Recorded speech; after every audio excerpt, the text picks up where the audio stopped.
Mga kapatid,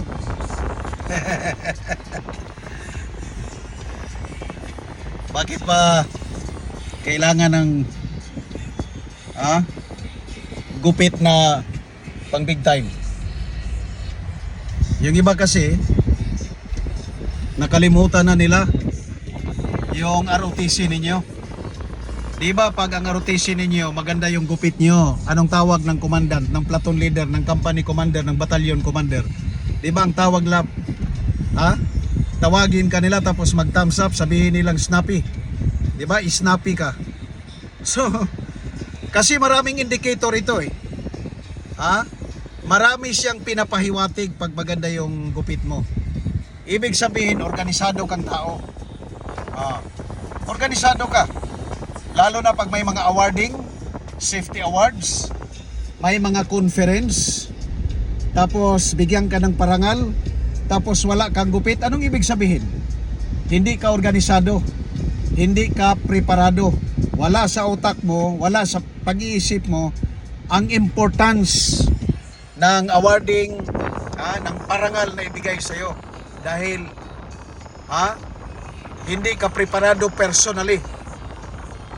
Ang gupit mo parang galing ka sa bundok, kabababa mo lang, tapos ang daming mong dahilan kung bakit hindi ka kahit sa gupit man lang magkaroon ng indikasyon na snappy ka, organisado kang tao. So wag niyong kalimutan mga kapatid, magpagupit, no? Magpagupit ng maayos. Bawal ang pakaangkaang. Wag niyong bigyan ng dahilan na hindi ka nakapagpagupit dahil ganito ganyan. No. You have to create an impression na preparado ka, organisado kang tao, and you give value sa mga parangal, mga awards na ibibigay sa iyo because of the performance of your duty. I am guided by the tenets and principle of the organization which I belong. Anong sinasabi doon sa tenets ng organisasyon where I belong?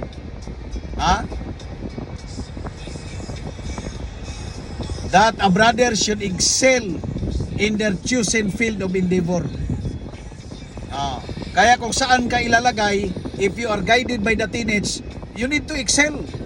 Maghanap ka ng paraan na ikaw talaga ay mabigyan ng parangal dahil ikaw ang expert sa subject matter na kung saan ka na assign.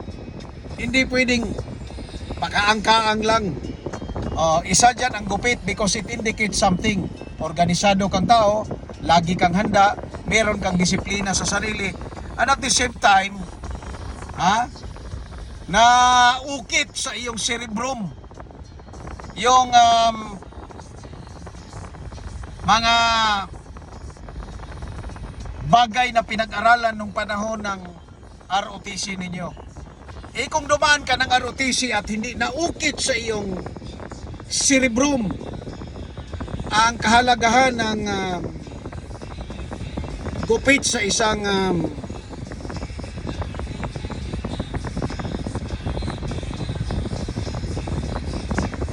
gentleman, tapos here you are, professional ka na, wala ka pa ring gupit, wala kang disiplina, wala kang hindi mo binibigyan ng importansya yung mga panahon na bigyan ka ng mga parangal.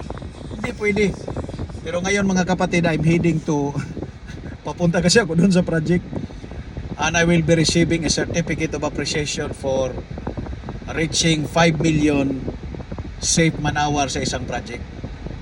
At itong project na ito sa tingin ko, pag may ibigay namin ito, I will not be able to visit this facility again because it will be used by medical students dito sa bansang ito. So, kita-kits tayo sa mga upcoming project sa gobyerno. Magandang tanghali sa ating lahat.